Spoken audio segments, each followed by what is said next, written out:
Hello friends, my name is Emile, and welcome back to Reach the Peak, the show where you guys recommend the cars, and then I take them by a hill climb course to see which one can come out on top.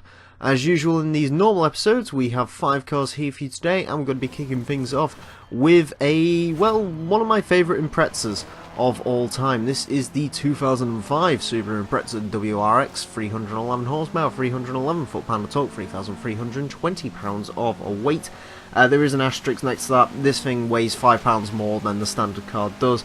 It's also a 792 in PI when equipped with the snow tyres and with these visual mods which do put the PI up by 1 point. It is the most powerful vehicle here today. So we're a pretty light on power episode, it's fair to say.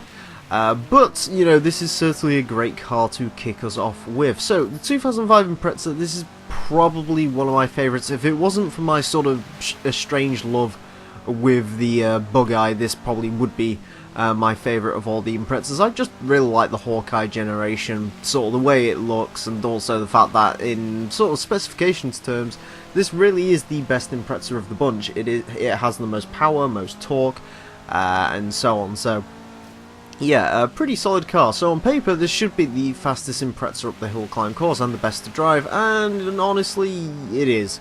This is a really rather excellent car to drive. Granted, you know, all the Imprezas are pretty darn good. You know, the 22B 2004 Impreza, they're the ones we've had up.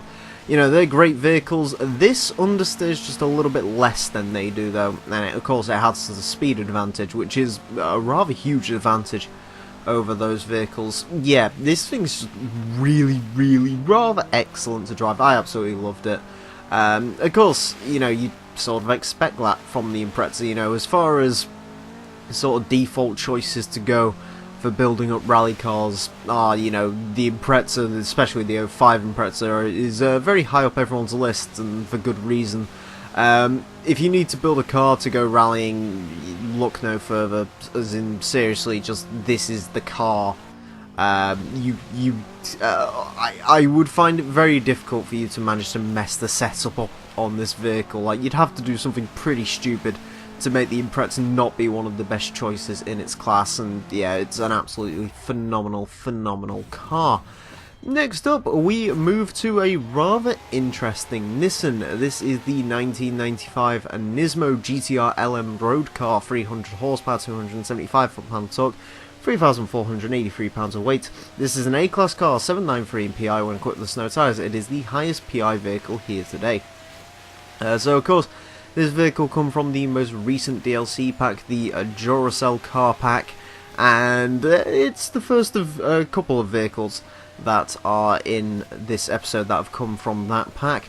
Of course, the GTR LM Nismo was one of the more anticipated cars in the pack, and for good reason. This thing, you know, it is a fairly obscure Nissan. If you've never really played the earlier Gran Turismo games, you probably don't really know what this vehicle is. Unless you do, of course, which is, you know, highly probable. Basically, it's a homologation special Nissan had to make to go racing in the 90s with the Nismo. Interestingly enough, this car does actually have a couple of weird sort of differences between this and the normal Skyline. For kickoff, it's actually rear-wheel drive, which is interesting. It also has a hugely high red line on this vehicle. You may notice the red line goes out to about 9 grand. Customized cams on this thing, and you're looking for 10.5. Problem is, though, you should never let the car reach that sort of revs, because the torque drops off like mad. At redline, this thing develops it's 300 horsepower, but it only has 145 foot-pound of torque out of the 275 it has normally. Solution to that, short shift. It makes sort of peak torque and power at about 7,000 RPM. So that's ideally where you want to be shifting. You can stretch it out to about 8 without running into too much difficulty, but you do need to short shift. In all honesty, though, other than that, in the way this car handles, it does feel a little bit like it's all-wheel drive. Granted, you know, it does slide a bit, it does get bogged down, but it does feel somewhat all-wheel drive when driving it around here, which is a little bit... I mean, I'm not completely, you know, miffed by that. I can sort of see why, considering the standard R33 is, but yeah, it's just a weird little handling quirk to note. But yeah, you know, ultimately you are better off with just going for the standard R33 in general it's just a better car. But the LM Road car is certainly a very, very cool addition to Forza, and I love the LM Road car. It's a very, very cool car.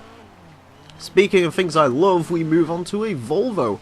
The 1983 Volvo 242 Turbo, to be exact. This thing has 225 horsepower, 250 foot-pound of torque, 3,181 pounds of weight. Asterisk next to that, this thing actually weighs 6 pounds more than the standard car, because I wanted the little mud flaps on here because they're kind of cool. I didn't put the rally lights on this though, because the rally lights on the 242, there are some available. They kind of look a little bit odd though, and I don't really like them, so I didn't use them. It is a B-Class car, 671 in PI when equipped with the snow tyres.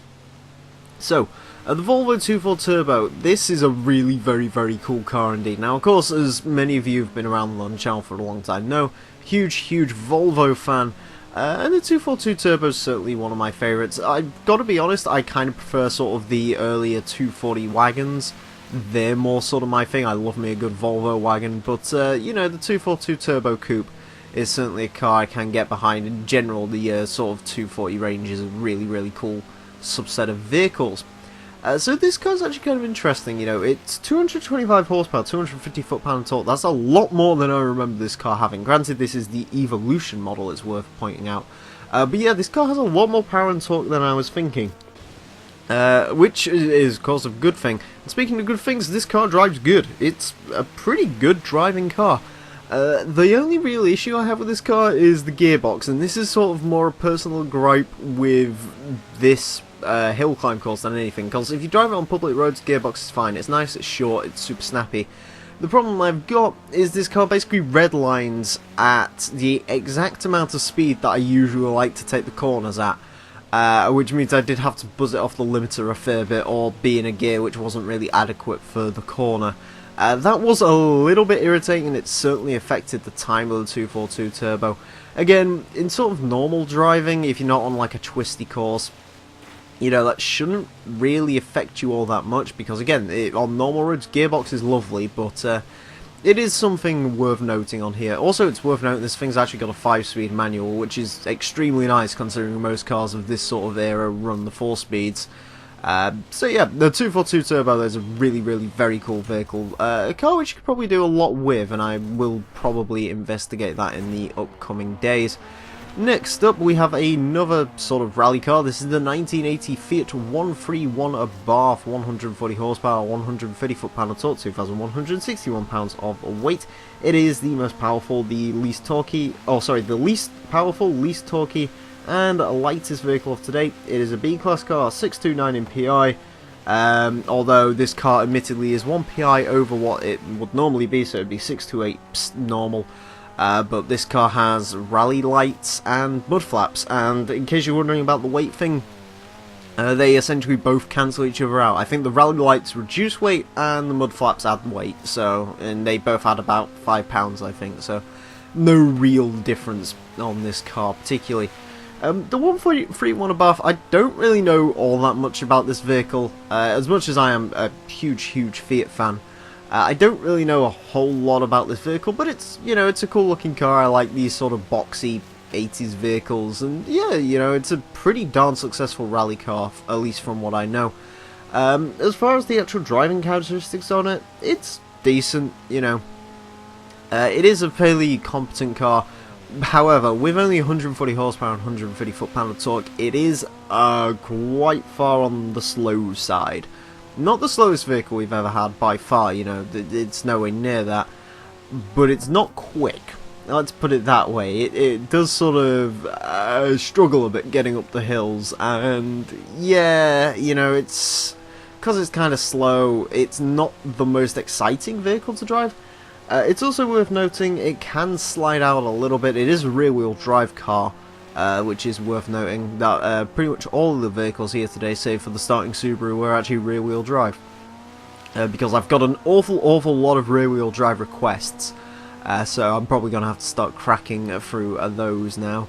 But yeah, the 131, it's a cool little car. You know, I've built these things up to B-Class, I believe, as sort of rally cars, and they perform relatively well when you put some upgrades from them. As far as they are out of the box, they are slow.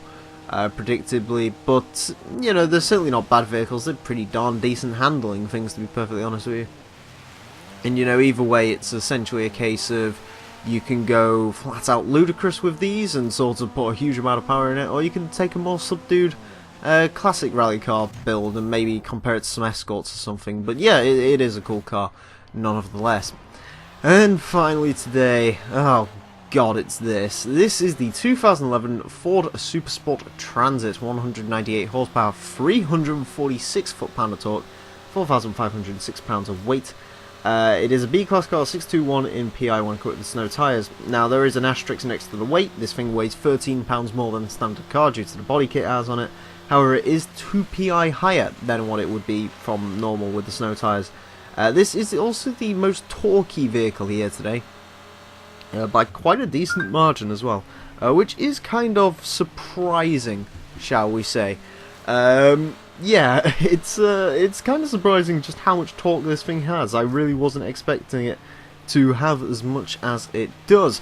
Does the torque really help it out though? Not really, because this car's very, very slow, as you're going to find out through here. It sort of lumbers up the hill. I like the Ford Transit, of course. You know, I'm British, that's sort of our thing. We're supposed to like these things. You know, they're cool, I like them. The SuperSport Transit's suitably insane. This thing's basically a Ford Transit with a 6-cylinder and rear-wheel drive.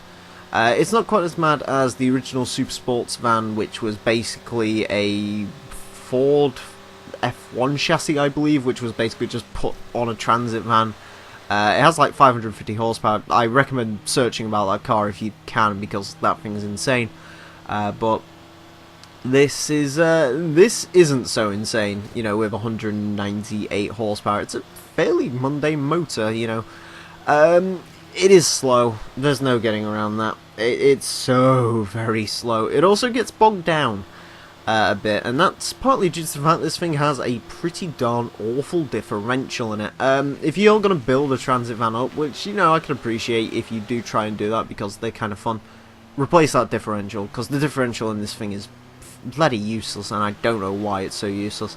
Also, I just wanted to quickly point out, you may notice, I've sort of gone with a TNT design on here. You may notice it's sort of a little bit sort of botched on the right side. For whatever reason, that's just the way the vinyl wrapping works on this van. It doesn't matter what you do, it seems to just skew it like that. In the garage, it appears absolutely fine. But for some reason when you take it on the road it sort of skews the back vinyl, which is a little bit stupid considering one of the only real big uses for the transit van is dressing it up as a normal commercial vehicle like I have here. Yeah, you know, the Transit's it's slow, and I wasn't expecting it to be as slow as it was, so it is a little bit unfortunate, I guess, but still, you know, I wasn't really expecting the world from it, was I? Anyways, moving on to the times, and no surprise at all, it's the 2005 Impreza. That's the fastest car today, going in the 34th with a 2:11.331, which is actually a damn quick time. Beats the 22B Horizon Edition, making it the fastest Impreza we've ever had, getting launched between two hypercars. Yeah, I wasn't expecting it to be quite that quick, but it was. The GTR LM road car goes into 82nd with a 2:21.675, just below a Hyundai Genesis. It's kind of surprising that car didn't do better than it did, but I guess it's just down to sort of trying to get the gearbox to behave and the rest of it. It is slower than the Supra as well, surprisingly enough, which again, it's a bit of a shame considering I love that car. The 242 Turbo goes into 116th with 228.514, beating out another turbocharged rival in the 2002 Turbo. By just 1,000th of a second. A pretty good time for that. It just misses out on the IROC Z, which is a bit of a shame. It would have been kind of cool if it could beat that. But yeah, that gearbox, if it was just a little bit more suited to the course, I have no doubt that thing could be at least a second quicker. 131 Abarth in 127th with 232.119. Beats Chevrolet Bel Air, just loses out to the Holden Tirana. Nothing really interesting to note on that time particularly. It wasn't hugely quick, but I wasn't really expecting it to be. And finally, again, owing to the fact this thing was a lot slower than I thought it'd be, the SuperSport Transit goes into 138th with a 248.435. It's 2 seconds slower than the Myers Manx. I was not expecting it to be quite that slow, especially when you consider the Manx with snow tyres is a C-Class car. and the Transit's like a B-class car. It's insane just how slow that Transit was up the course, but that's the way it happens sometimes.